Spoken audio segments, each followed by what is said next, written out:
கொஞ்சம் யோசிச்சு பாருங்க. என்ன படுபாதக செயல் அந்த மாணவன் செஞ்சிருக்க முடியும்? எதை செய்திருந்தாலும் அவனை திருத்துவதுதானே உயர்கல்வியின் நோக்கம்.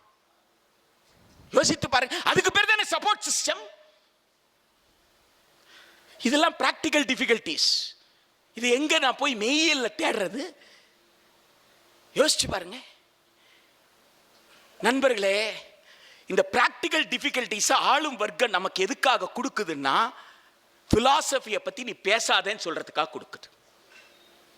நீ டிசிக்கு போராடிட்டு, சரி, நீ அட்மிஷனுக்கு போராடிட்டு, நீ ஃபீஸ் கட்டுறதுக்கு காலேஜ்ல லோன் கிடைக்குமா கிடைக்காதான்னு தேடிக்கிட்டு, நீ ஏன் பிலாசபியை பத்தி பேசுற? அதை பேசுறதுக்கு நாக்பூர்ல நான் உட்கார்ந்துட்டு இருக்கிறேன்.